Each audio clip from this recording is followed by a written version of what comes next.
Hello everyone, today we have with us Sandra Van Dyke, also known as San Holo on RGR TV.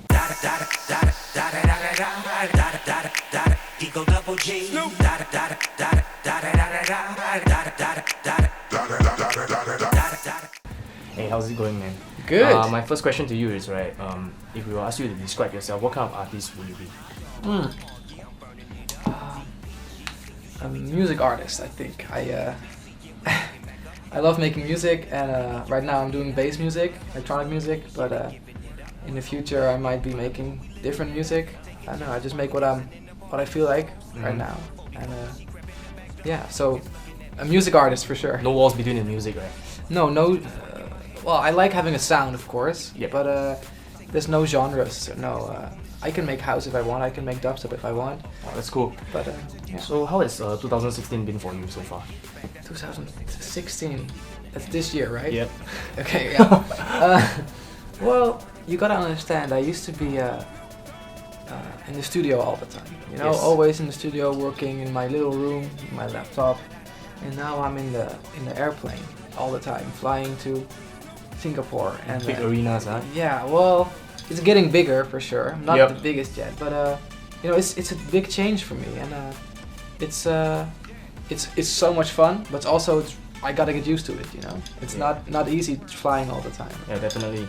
So Singapore's gonna be your last stop in your Asia tour. So how different is your Asian audience compared to the other places that you have DJ in? Good question. Well, I thought Asia would be really shy. I thought everyone would be very quiet and like, you know, because we have some Asian people in Holland, and they are very shy and very quiet. They don't talk a lot. Yes. But you know, you guys go crazy. I didn't expect that. You like. Yeah, we saw your snap from yesterday. Yeah. In Jakarta. Yeah, people go crazy, and I didn't expect that. Where So. you did the Rich Chiga. Oh yeah. Is he famous here as well? Yeah, pretty. Because much. I played it in a couple of countries in Asia, and in South Korea I didn't really go crazy, but like yesterday was really crazy. I mean, South Korea was amazing though, but that song Yes. in specific, I felt like they didn't really know that song that good. But of course in Jakarta everyone knows that song. So you also founded a record label, Bitbird, right? So tell us a little bit more about Bitbird. Yeah, Bitbird, that's indeed my label, and I run it with my friend Thorwald. He's tour managing me right now. Yo Thor, waar ben je? Kom even snel in dan. Oh, okay. He's too shy. He doesn't want to be on the camera. Anyway, we are doing that together now. We also have another guys. It's run by 3 guys, and Yes. we want to promote music that does new stuff. You know, we want to break boundaries. We want to, you know, promote music that is not inside of the box. Experimental. Yeah, a little bit experimental, maybe kind of pushing the boundary, and we can release anything we want as long as we feel it in our hearts. You know, like I said, whether it's dubstep or maybe acoustic guitar, if it touches us, then we can release it. Do you feel the need to like satisfy the audience at the same time? This is a very, very hard question, because you know, sometimes you gotta think it. I don't know if I can say that. I'm not really. Just do whatever. Just beep it out. Yeah. Sometimes it's important to also bring out something that a lot of people can relate to. Yes. That's the constant game you gotta play. Sometimes, you know, someone told me once, sometimes you gotta play the game to change the game. Yes. So I'm not exactly sure how it works yet, but we're trying, and so yeah, to a certain degree, sometimes you gotta do something that will appeal to a lot of people. I mean, I would love to make a song that kids, my grandma and my dad could listen to, you know, and say, oh, this is cool. But it's hard. Yeah. So what's next for Bitbird? We want to do a tour with some guys from Bitbird. Like we released some stuff from Dolu, Bodemian, and we would love to bring them on tour with us, so we can like have Bitbird nights with a certain sound. Yeah. And we want to do Bitbird events. Yes. Like maybe stages on festivals, and very important, we want to do a clothing. We are doing clothing a lot right Clothing now. line. Yeah, and that's what Thorwald does as well. And so yeah, go check bitbirdofficial.com. Yeah, And, we'll include the link below in the description right there. And yeah, Also, for the fans, right, that listen to your music, we know that you include the sample swirl. So what's that all about? How do you come up with that?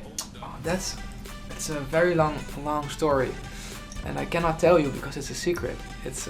I can't tell anyone. I never told anyone what it means. Okay. And I feel like I should not tell anyone what it means. Okay. But it has a very yeah, it's a brand of course as well. If people hear it, they think of San Holo track. That is number one reason. But there's a couple of reasons, and maybe people will find out when they listen to my album next year. I don't know. Okay, we're looking forward to that. So recently you dropped a Yellow Claw collaboration track. The old days. Oh shit! Wait. Personally, I'm a Yellow Claw fan, and a lot of us here also.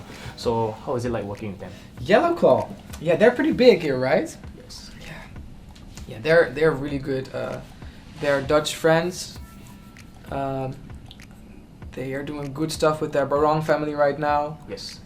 And yeah, we got into the studio and I had this idea of I want to do something like a hardcore drop, but then with a beautiful melody, you know, and chords. So they were like, yeah, that's a cool idea. So I added the chords and the melody, and they arranged the drums. Yeah. And it just turned out to be a cool track, and everybody seems to really like it.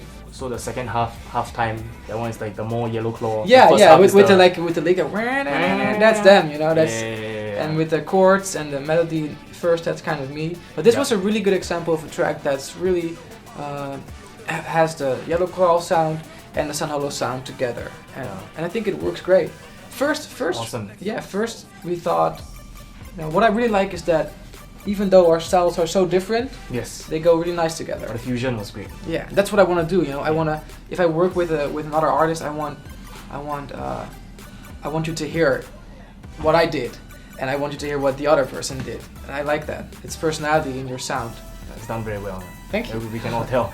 And so we have time for one more question, right? So in your music video, the 2015 single "Can't Forget You," right, depicts a hardcore fan that tracks your every move, right, and even hunts down your girlfriend. Yeah. So in real life, do you have such fans?